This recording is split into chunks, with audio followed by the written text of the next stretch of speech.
What is up, guys? It is Quinn here, back with another fantasy football video. Yesterday, I went through the top 12 running backs of fantasy football ADP, and I talked about whether or not I would buy or sell them at their current price. So we're doing the same thing today, but we're going to be going through the top 12 wide receivers. So these guys basically range from like first round to like mid third round. So just talking about, whether or not I think they're good values at their price.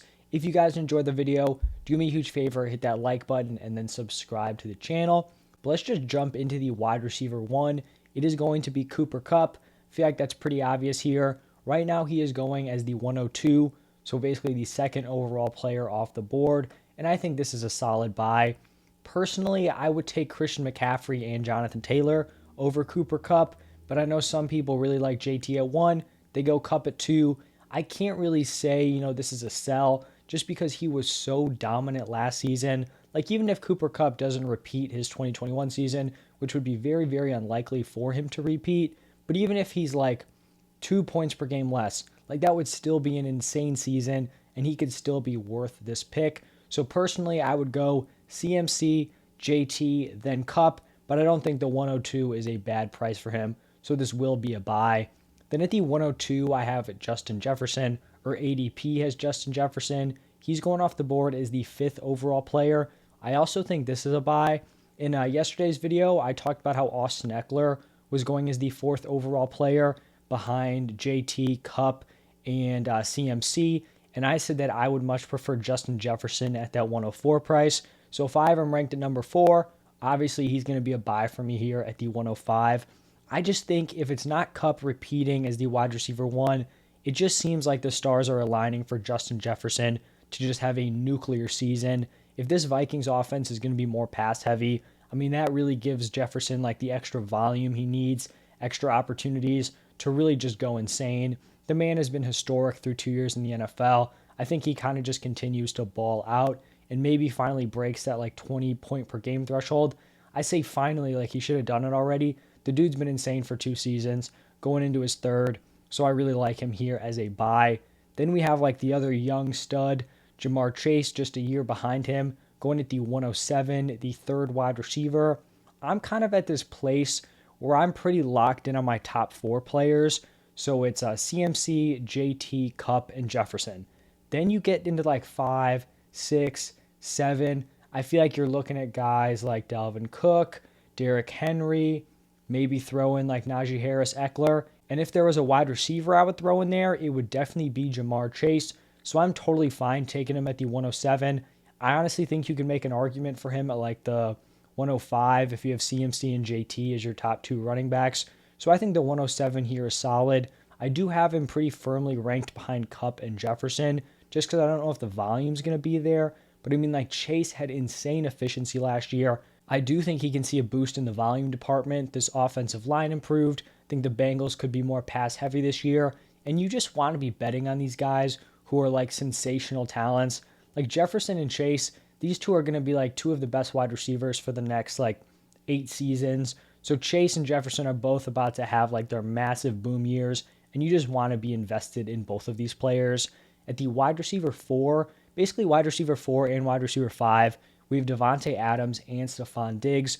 So they're going back to back at the 110 and the 111. Back end of the first round, I'm totally fine spending a late first round pick on either Devante Adams or Stephon Diggs. I think they kind of give you different things. Stephon Diggs is going to give you some more safety. We've seen him in that offense. Obviously, we've seen him be like a low-end wide receiver 1. We've also seen him finish as a high-end wide receiver 1 like he did in 2020. He's attached to Josh Allen. So I think Diggs is solid. For Devante Adams, you could be talking about the best wide receiver in the NFL. He is going into a new situation. I still think it's a good situation, so I'm in on both of these players. I think they're fairly safe and both have very, very high ceilings. Like Devante Adams has been the wide receiver 1. Stephon Diggs has that high-end wide receiver 1 finish. So very solid back end of the first. Then moving on to the wide receiver 6, it is CeeDee Lamb going at the 202. This is going to be my first sell for the wide receivers. I know people are very, very in on CeeDee Lamb.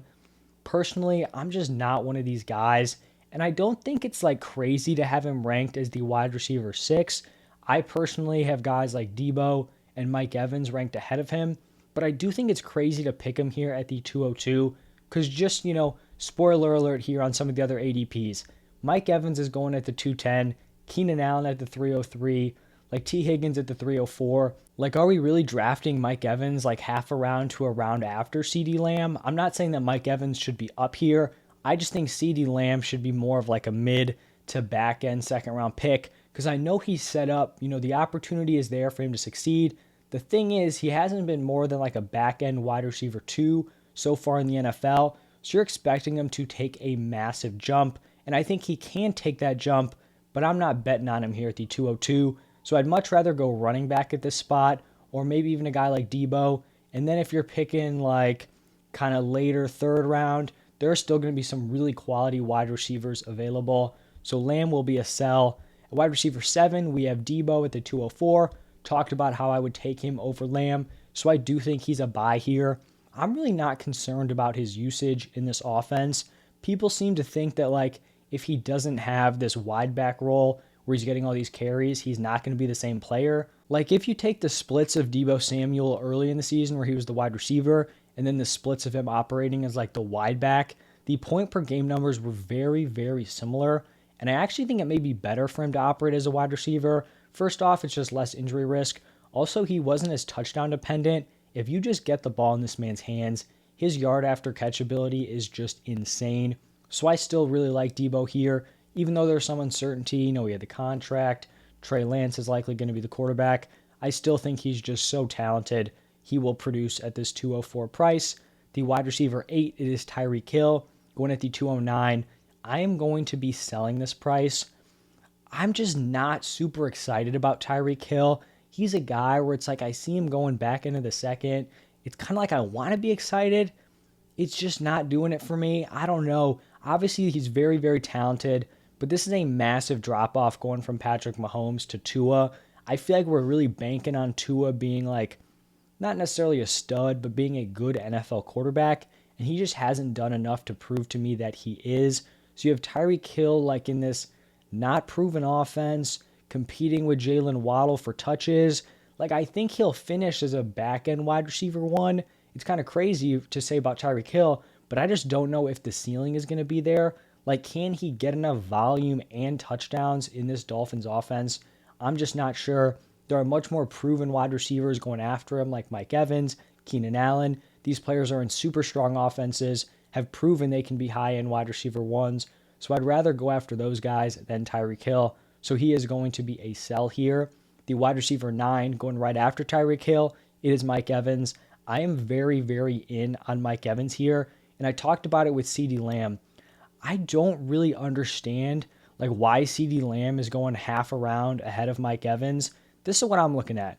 People like CeeDee Lamb, right? Because he's, this new, young, flashy wide receiver. He has this opportunity to be the wide receiver 1. You have Amari Cooper gone.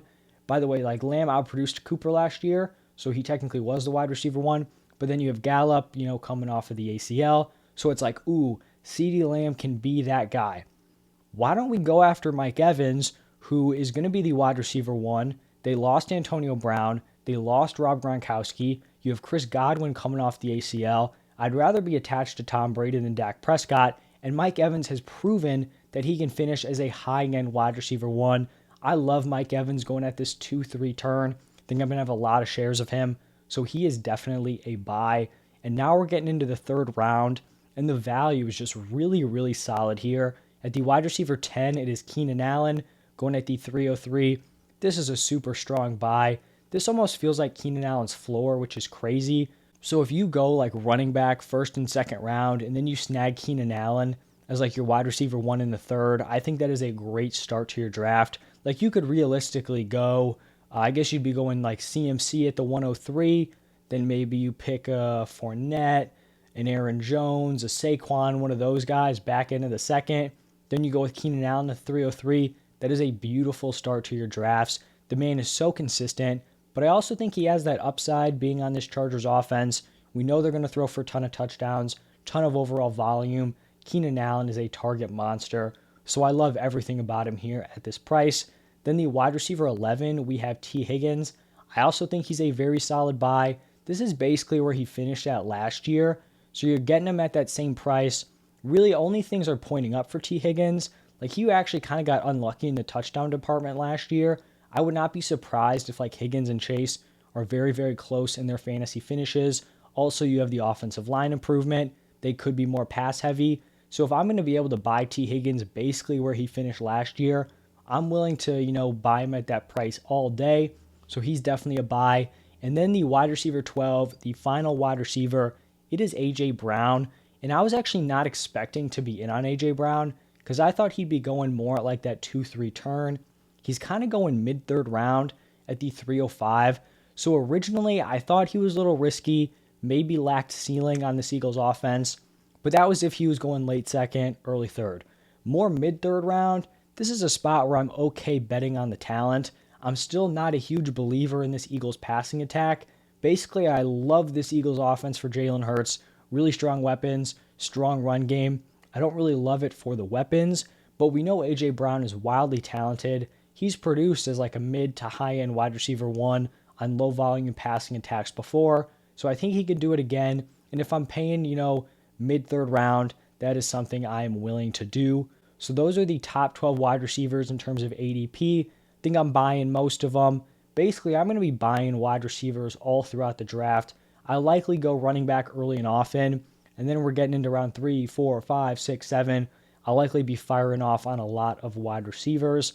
So that's what I have for this video. Let me know what you guys think down below in the comment section. If you enjoyed, hit that like button and subscribe to the channel, and I'll see you guys in the next one.